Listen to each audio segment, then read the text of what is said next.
What's in a name? A much heard question of Shakespeare from his acclaimed play Romeo and Juliet always had an answer.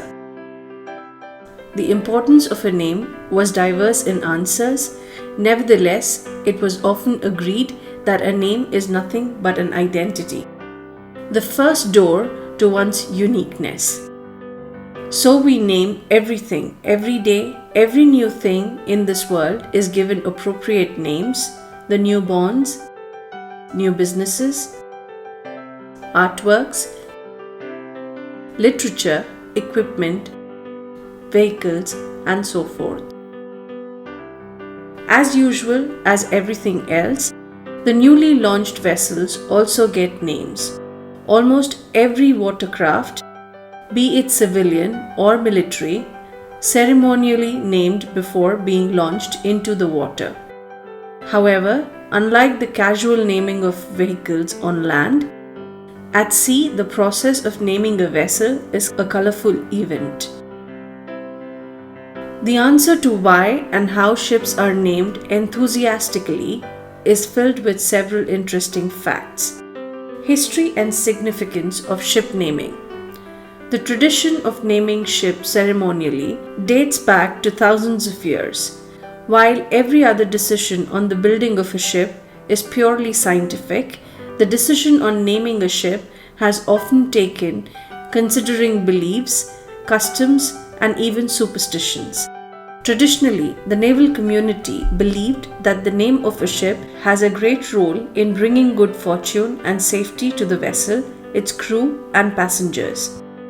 The history of ship naming ceremony also dates back to thousands of years.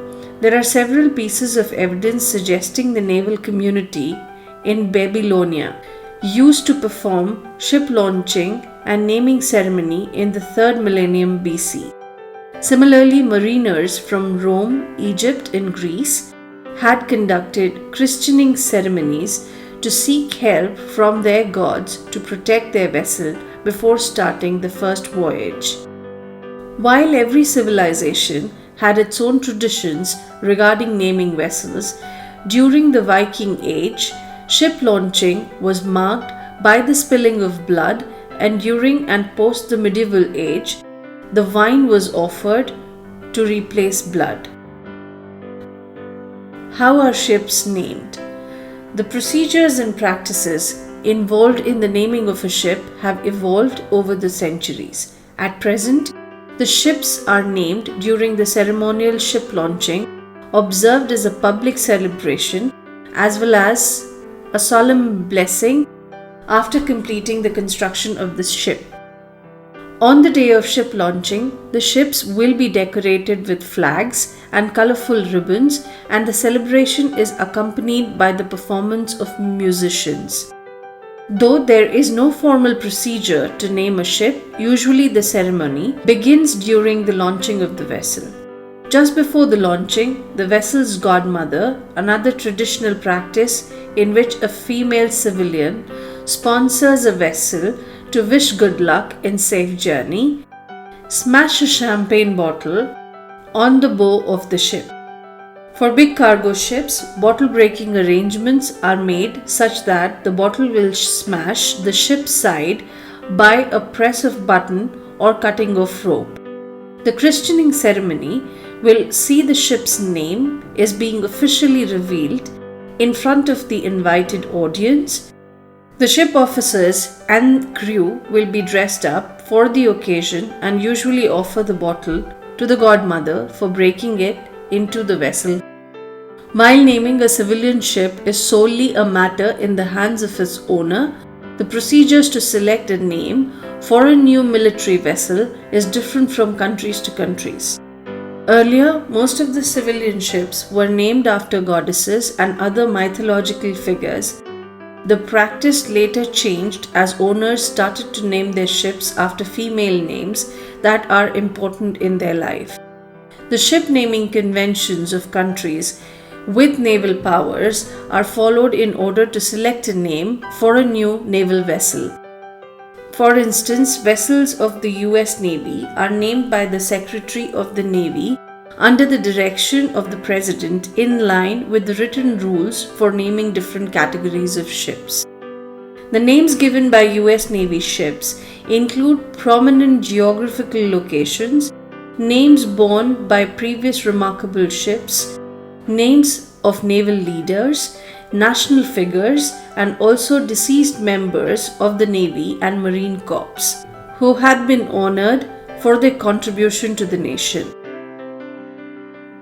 Why ships are named after women? Ships are usually named after a female, but not always. Traditionally, the ships were referred to with the feminine pronoun, though this practice is in steady decline in these days. There exist several theories explaining the reason for this practice that must have started centuries ago. One of these explanations, as already mentioned, is that earlier ships were named after goddesses and other mythological figures, seeking protection for the vessel and its passengers and crews. Also, the sense of nurturing and protection associated with female names played a role in following such customs. People often linked ships to a mother taking care of her child, a maternal protector of the crews and passengers. Some argue that ships were referred to with the feminine pronoun since those who controlled ships earlier were men who considered the relationship with their ships as personal.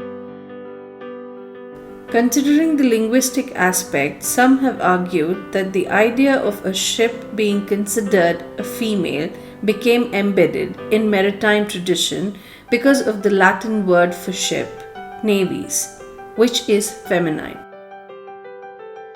Besides these, there are several sexist arguments cited as the reason behind this practice, such as the beauty of the ship, needs a man to handle her, need good effort to keep her good looking, etc.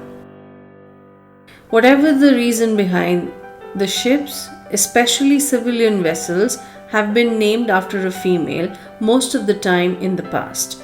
At present, owners often choose names of important women in their life or even popular female names to help others recognize their vessel.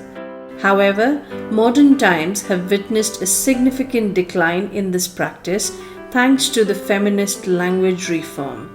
Nowadays, a commercial vessel can be named after a country, city, or even a male personality depending upon the choice of the ship owner. Other interesting facts about ship naming. The stories about ship naming never end. What seems like a trivial practice has more complex elements in it.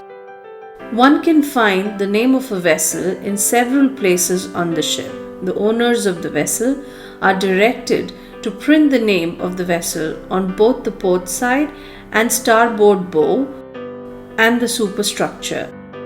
Similarly, sometimes ships carry two names, one printed on the hull and the other one that is stated on the bareboat charter party, considering legal or financial interests. Once given, the name of a ship is not eternal, though many believe that it's bad luck to change the ship's name. The name of a ship often changed when the ownership of the vessel changes. Sometimes the name of an older vessel which is destined for demolition also changed, often to a variation of the previous name. If you have any questions or suggestions, please drop your comments below and we will get back to you at the earliest. If you like this video, please subscribe to Marine Insight channel and press the bell icon to get notified when we post such amazing videos. Please like, comment and share this video and do not forget to subscribe.